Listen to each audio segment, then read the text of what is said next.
This this is one of those games that I tried so hard to like. I really, really did. And it's still by no means a bad game.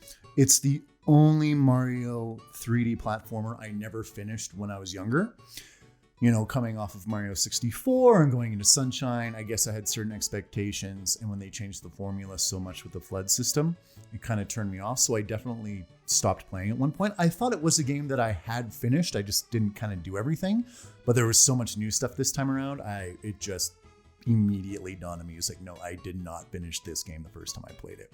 So it is, I will say right out of the bat, my least favorite 3D Mario game.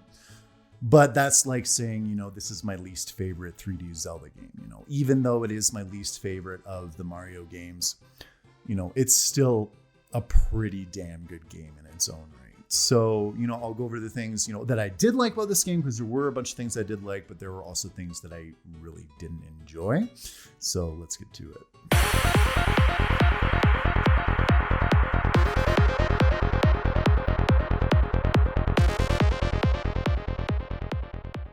So the first thing I got to mention is the flood system. So the flood system, you know, allows you to obviously, you know, spray water, hover, do a bunch of different kind of maneuvers with it. And it definitely took some getting used to, especially since, you know, coming off of Mario Odyssey, you know, you have certain moves that you're used to, you know, for example, like Mario's long jump.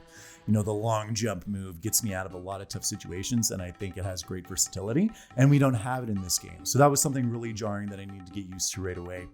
But after a bit of time with the flood system, you do get used to it. You learn to love it. And then at certain points of the game, they'll take it away from you. Just when you start imagining you can't live without the flood system, at certain points of the game, you know, during particular obstacle courses that Mario has to go through, they'll take away the system. And, you know, some of these sessions could be fun. They could be incredibly fucking frustrating too, just because you are so used to being able to do obviously particular moves because of the flood system. So I don't really know how I feel about the game essentially, you know, taking away maneuverability and moves from Mario, and, you know, essentially going through these, you know, these obstacle courses with a handicap. And, you know, I see what they were trying to do. They're trying to, you know, give you maybe some of the more traditional Mario gameplay. It's just, I guess maybe what I would have preferred is maybe them to be a little bit more creative in these areas and just make it so you can still use the flood system and still have it be challenging. But I guess the hoverability obviously is such a lifesaver in so many situations. I can see why they did it. But it still was, you know, somewhat frustrating. And this is one of those games where I'm like, I don't know if I should love it or hate it, or maybe be somewhere in between. And I'm definitely somewhere in between in a lot of these cases. And I can definitely see why my younger self did not finish this game, because it's just such a huge departure from Mario 64 in so many ways. For example, you know, obviously we're just on, you know, vacation in this game. So it's a lot of tropical areas. You know, there's no different biomes that, you know, at least myself and I'm sure a lot of other people are used to in a Mario game. And I understand, you know, you can't rehash the same thing over and over. And the Mario games, the 3D ones in particular, are about trying new things. But I think that's something that, you know, everybody loves, is like the vastly different environments in Mario games. And this game didn't have that. So it definitely took away some of the enjoyment at seeing new areas. Like the novelty of new areas would wear off very quickly, because it's like, oh, it's another variant of a tropical zone, whatever, you know. So, you know, we didn't have ice zones, whatever, or, you know, desert zones. So that was something else that I found the game a bit lacking, you know, in terms of environments. The creativity of it could have been a bit better. And in terms of level design, nothing really stood out for me in this game. You know, Noki Cove was pretty cool, but other than that, there was really nothing that stood out to me. All of them were like just simply kind of okay. You know, I don't know what happened to me at this point. Maybe I just became, you know, super frustrated and jaded as the game went on and just kind of wanted it to be over with. But yeah, I didn't really appreciate all the new worlds I was seeing after a certain point. And that's super unusual for me, because in 3D Mario games, I always love generally going to like new worlds and seeing how, you know, the maps are laid out. You know, that was the case with the Galaxy games, you know, 3D World, 64, Odyssey, and they just didn't have it in this game. And that's really sad, because I love that sense of wonder at seeing, you know, brand new, vastly different biomes, and this game just didn't have it. But one thing I will say for this game, you know, when you have the flood system or when you don't have the flood system, this game can still be incredibly fucking challenging. I had more game overs playing this 3D Mario out of any of them. And I do appreciate a good challenge in a Mario game. For example, Odyssey, which I think is the best Mario. At certain points, it definitely could be on the easier side, I would say. So I did appreciate the challenge that Sunshine was trying to give us.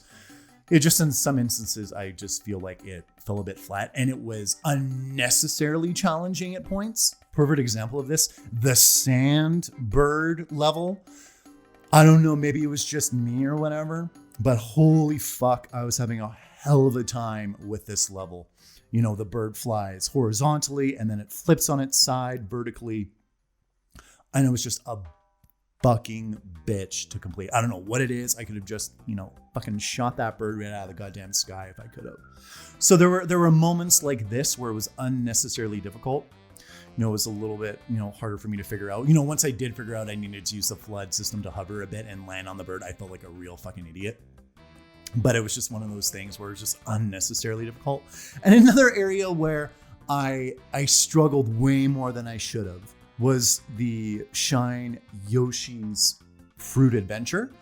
And for this one, you're creating platforms with Yoshi, going over the platforms, and then all of a sudden you get stuck and you don't know how to go any higher.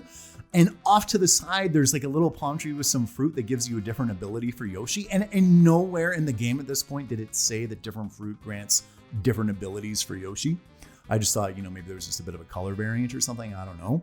But it's just, they were so obscurely hidden. And it took me a fucking hour to figure this shit out. Oh, fuck. Like this is kind of a moment in the game where I was just like, fuck this shit. It was just so frustrating at the lack of direction. But a few extreme examples aside, there are a lot of fun, shines to get in this game, particularly the red coin ones where you have to, collect 8 coins to get one.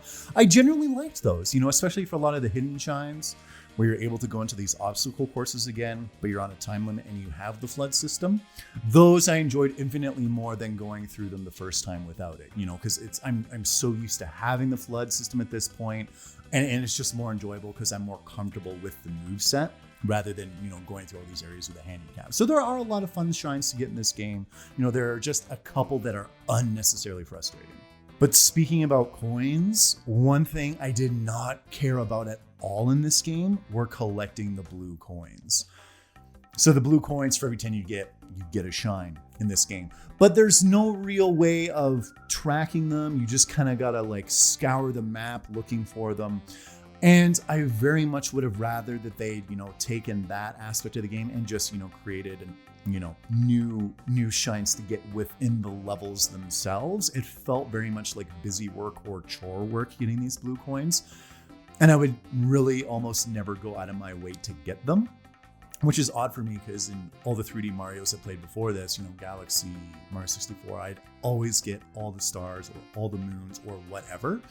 And in this game, I had no desire to do that. I didn't. I would just do the main ones in the levels along with the hidden ones. And, and most of the 100 yellow coin ones, which, by the way, some of those were incredibly annoying to get too. You'd have to do very mundane things to get them. But I digress. Yeah, the blue coins didn't care about.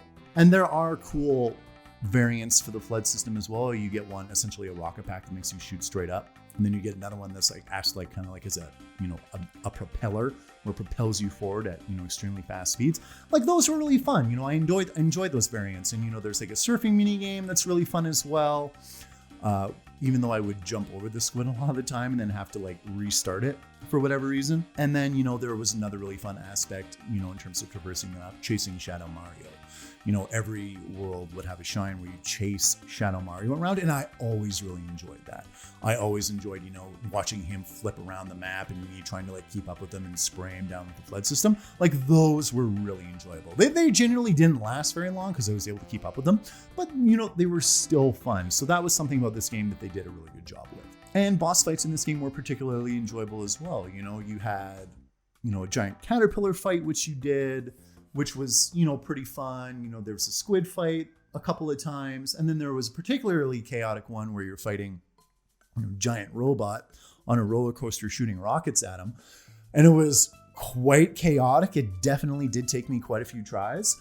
but it was fun. So, you know, the boss fights in this game were okay for sure. I feel like some of the other Mario games maybe had better ones, but, you know, they were an enjoyable aspect of this game. I never cringed when I encountered a boss fight. But there was one boss fight that made me a little bit frustrated, not necessarily at the boss, but just the control mechanics in the fight. You know, Mario's underwater in this eel fight. Essentially, you're jetpacking all over in the deep sea, and the controls are just really stiff and awkward. And it takes a lot of effort to just like turn yourself around in some instances, and you can't dive super fast. So it's just the controls were a bit wonky in these areas, and they weren't super enjoyable, and they could be on the frustrating side. Which is unfortunate because with the jetpack, you think you could almost be a bit more free roaming, you know, essentially like a jetpack in the sky. You might have a bit more maneuverability with it, but, you know, they just didn't go that route, unfortunately. And in terms of music, this game, it was very standard fare. Nothing really stood out for me in terms of a musical piece. You know, it just kind of all blended together. And it wasn't terrible music, you know, but you know, once again, you know, having nothing stand out really, I would say, is probably to the game's detriment. So it is worth mentioning in that regard. So in conclusion, you know, there were a lot of frustrating things about this game. You know, there were definitely some good things about this game. But it's, you know, it's still a 3D Mario platformer, and it's still worth trying. You know, obviously I had some issues with the game, but I definitely think everyone should give it a try. You know, I know there are a lot of big fans with Super Mario Sunshine. I wish I could be one of them. All the other Marios I've played multiple times. I will play again. This one I won't. I will not play Mario Sunshine probably ever again. I just did not enjoy it. And, you know, I was really looking forward to playing it out of the collection the most because I never finished it the first time. And I was hoping, you know, my tastes had matured and I would enjoy it more, but maybe they haven't. So I just, you know, unfortunately, I just didn't. But having said all that, you know, I still would say give this game a try. It might not be for everybody. Just know that going into it. You know, definitely have, I'd say, tempered expectations. But anyway, that's it for my review for Super Mario Sunshine. Let me know what you guys think. Is it your favorite game? Did you have problems with it like I did? Let me know in the comments below, and I'll see you for another game break soon, okay? Take it easy.